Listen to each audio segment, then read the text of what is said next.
Okay, I'm going to have to study how you, attach different videos to each other, but that's for another moment. So, where last I left you, I was going to do the lobster. So what I did is I lightly stuck it to a piece of cardstock, and then I cut out, see, the basic outside shape. And now what I'm doing is I'm going back in and I'm taking a slightly different cardstock that has some color variation in it, and I'm tracing pieces I want to have come up a little bit, like the lobster claws. And you see that one? It's terrible. See, so I need to trim this one because it doesn't exactly fit underneath. This is not great, but I'm working with no tools. What can I tell you? And I wanted to make this for her. So, whoops. Sorry, didn't mean to throw you across the room. You just see the bunch of stuff I have you guys balanced on right now. Oh, that's a little high. Hi. Let's try over here. Oh, that's not perfect, but it's not bad. It'll have to do. So, yeah, next I am looking at these pieces that I've cut out, and I'm going to do this part and these parts and these little rounds and these little things. Gives it some texture, essentially, and keeps me busy and off the streets. So, the question is, how am I going to do it? Well, at this point, I don't care about cutting up the thing, but I don't want glue marks on the paper. So therefore, I just have to hold it and cut it.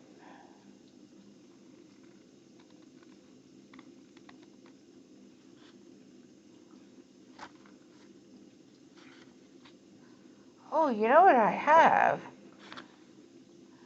I have pins. Hold on. Pins would work. I have pins because I was doing some quilling.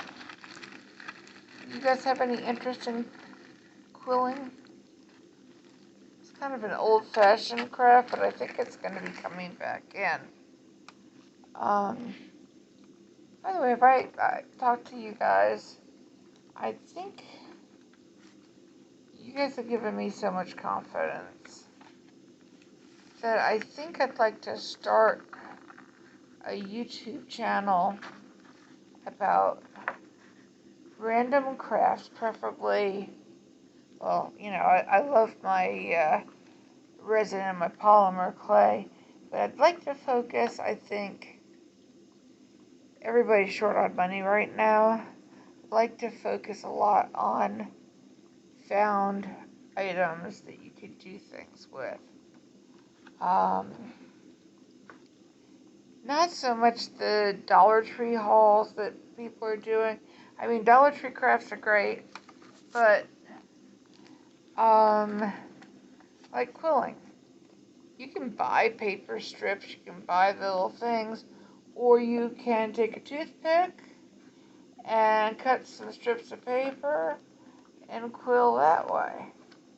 Not a damn thing wrong with it. So yeah, that's kind of what I'm thinking. Combination of both. And I have this thing, cat ass trophy, instead of a catastrophe, which is what I call all the disasters in my life that are funny. And I have a little trophy that I actually made to represent it. Well, it's a painting that I can make a trophy. And it's like a cat's ass with a blue ribbon where the butthole is. And that's my cat ass trophy. So I thought maybe crafts, chats, and cat ass trophies would be my new channel. What do you guys think of that? So I cut out this piece. See, it's like, it looks like a vest, but it's part of the lobster. But I've got to trim this because I didn't trim it very well.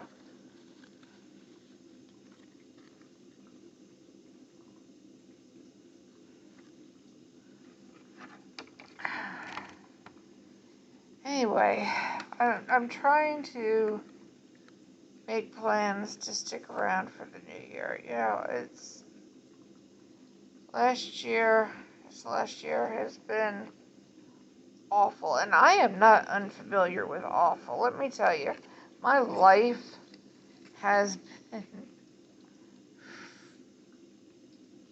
unreasonably challenging. Like, I think about my life and I just want to shout that's not fair. And I don't know how fairness hasn't gotten beaten out of me by now. But I still think things should be fair. And I really feel that they haven't been fair to me. Wine. Nobody cares. I know. But you guys care. Anyhow, what was I saying? I was saying something important. I don't know what it was. Okay, so, yeah. I'd like to maybe try to have something going on next year that is mine, that I can do and be proud of, and maybe make a couple of extra dollars for once in a while, because I really, I lost everything this year. I lost my house, I lost all my possessions, my life, I mean, you name it, I lost it. And I would really like to be able to buy some of the things that I need to, like, really start over again, So, I figure maybe, I know there's 1,012 craft shows and all, but maybe mine can be a little bit different, or more fun or something. I don't know. Somehow appeal to people in a different way. That would be awesome. And so if I start that channel, I was wondering if you guys would support it and share it as I get better technologically. I know right now that, you can't even see what I'm doing. Admittedly, I am doing this from a hospital bed, so that does make it a little bit more challenging. And this is really just a dumb, ill-planned,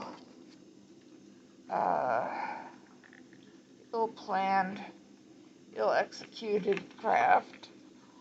But I wanted to check in with my friends who have been so kind as to listen to my tears and my rants and my raves And I can't promise you I won't have more.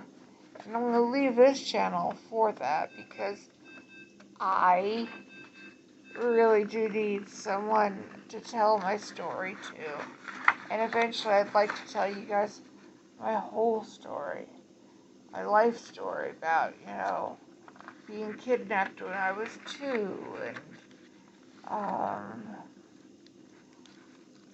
being a Pampers baby, child model, and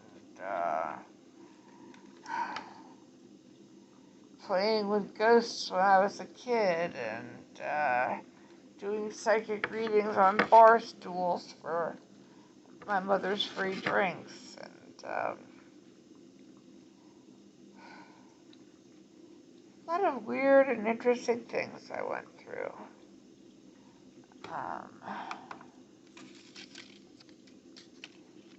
Lived in an ashram in my teens. I mean, it wasn't all like I was molested here and there, although that stuff happened too. Don't you doubt it. But it's not all that happened. Some of it was fun, some of it was interesting, some of it was devastating. We got a good mix.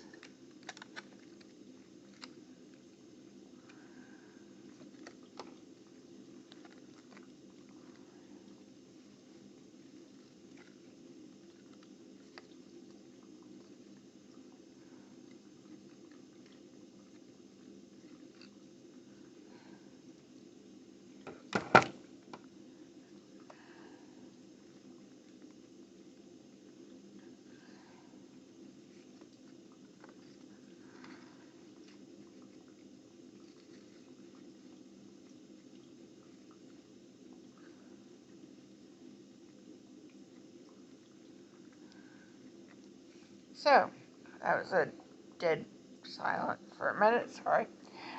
What else? So when I get out of the hospital, they want me to go to rehab. And trust me, part of me is singing, they want me to go to rehab, and I said, no, no, no. Thank you for me singing that song really badly. God, what was that poor girl's name? Can't think of it at the moment. But I think of the song every time they say rehab. But they don't mean that kind of rehab. They mean basically a nursing home where they make you get up and walk and stuff. I could do that at home. I mean, I've been taking care of myself at home without any help, and I can do it again. But by agreeing to go to rehab, I will get a caseworker who hopefully will be able to coordinate some of the care that I desperately need and have not been getting, which is one of the reasons I've ended up in the hospital. Because, I haven't been able to get a wheelchair that is appropriate for me, that I can ride safely, so I can go to doctor's appointments and physical therapy appointments. These are little characters. So that would be really good. So even though I miss midnight terribly and really want to just go home, I have agreed to go to physical therapy. The problem is, as usual, my timing sucks. And so when I got medically cleared to stay or go or do whatever, it was already almost a 4-day weekend. Nobody's working, and so I have not been able to to be accepted by a place. Because not every place will take me. I have straight Medicaid, Medicare at this time. So that means that I should be able to get to a better place.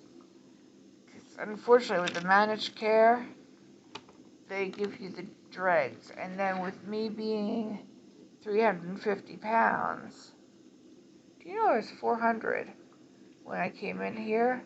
I've lost 50 pounds of fluid in 5 days. That's a lot of damn fluid. I've been peeing my brains out. But that's probably more information than you absolutely needed. What was I saying? Anyway, some places won't take someone my size. The things that... It is not easy being a fat person in a thin world, let me tell you. Even though, they say America's not a thin world, it's full of fat people. Not fat like me. I'm supersized. And, you know what? I don't apologize for it anymore. I have felt ashamed of my size all my life. From the time I was a little kid. But let me explain to you. I understand through much therapy and much reading and much thinking. I understand why I'm fat. First of all, my first memory in life, very first memory, is such a strong memory that when I think about it, I not only remember it like visually, I feel it. And that is walking barefoot in my wet little underpanties with my mommy's friend, who was very, very pregnant. I don't think I registered that at the time, because I was 2. I may have registered she had babies in her tummy. I don't really recall that. But holding her hand and talking to her, and we're going down the dock, having just gone swimming, which is why I was wearing nothing but my little wet cotton underpants. Because I was 2, and when you're 2, you can wear that. And we get to the end of the dock, and all of a sudden there's like tires squealing, and this car pulls up right in front of us. I think it was a tan car. But this man gets out, and he grabs me, and he lifts me up, and he kind of holds me under one arm, and my mommy's friend gets pushed into the water off the dock, and I get thrown into the driver's side of this car. Like, I get thrown to the passenger side from the driver's side. And I remember seeing that the the passenger side of the car was actually secured. Back in that day, was secured with a bent up hanger. I think he had done that as extra insurance to make sure that even at the age of 2, I couldn't climb out the door. And he went taking off, and I was terrified. And he told me he was my daddy, and I am pretty sure that I thought my daddy was dead, or I didn't know Anyway, it wasn't necessarily reassuring at first. I wanted my mom. I didn't want this guy. And I wasn't really thrilled about the whole situation.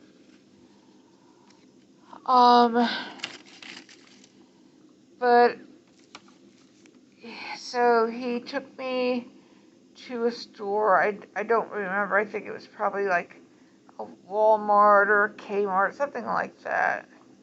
And he got me some clothes. And I think that there was an issue because he was trying to get me winter clothes in Florida. And by that time, I guess I had calmed down.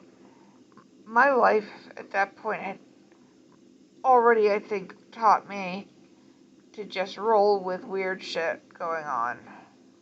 Because that was my life theme already. Weird shit goes on in my life. Just roll with it. So I probably calmed down fairly quickly because I remember by the time we got off the plane in LaGuardia, where my stepmother, I don't believe she wasn't my stepmother yet. At this part I don't remember. I remember, let me explain. I remember the physical kidnapping part. I vaguely remember the going to the store part. And I have a memory of Marie, who would eventually be my stepmom, waiting for us in the snow coming out of, I think it was LaGuardia, it might have been Kennedy, but it was one of those, with a coat for me. But I don't know if it was that time because I flew back and forth from New York to Connecticut on my own or with a parent so many times. It's mind-boggling. So I'm not sure if that was, the same time. It doesn't really matter. The next clear memory that I have, I think, is about 2 years later. I'm sound asleep, and I wake up for some reason, and there are the prettiest blue and red lights flashing in my bedroom. They're so cool looking. But then, as I wake up more, I hear that they're shouting out in the living room. It's men shouting. I mean, my dad doesn't usually shout. Suddenly, policemen, I recognize policemen because of their outfits, I watched Sesame Street, thank you very much. I think Sesame Street just started that year, I'm not sure. Anyhow, I was a big fan of Sesame Street. The policeman comes in, and he talks to me, and he says, you know what? We need to go downstairs, sweetheart, and I'm going to take you. And I'm like, well, I want to see my mom and dad. Now, at this point, my stepmom, Marie, is my mom. I don't really think, well, it comes out later what I think was happening with my real mom. My birth mom, whatever you want to call her. At that point, I believe we called her Susie. She wasn't a big fan of. Anyhow, the policeman picks me up and he wraps me in my blanket, and I grab my drowsy doll. She's my girl. God, did anyone else have a drowsy? She had the plastic head, or the vinyl head, and a pink and white polka dot onesie. Oh my God, my drowsy was my girl. She was my ride or die. And so she went with me, and we went into the policeman carried me into the living room, and I remember my daddy being on the floor in the living room, and the policeman kind of holding him, and my stepmom, well, I don't want to confuse you guys, so I'm going to say my stepmom, Marie. At that point, I would consider her my mom. My mom, who was, I think, pregnant, but I'm not sure. She is sobbing hysterically.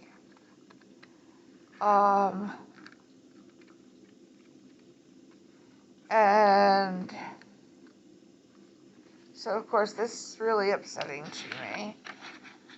And I want to know why she's upset. Now I'm upset. And I want to go to her. But the policeman is carrying me down the stairwell, which is dark. It smelled like stairwell smell.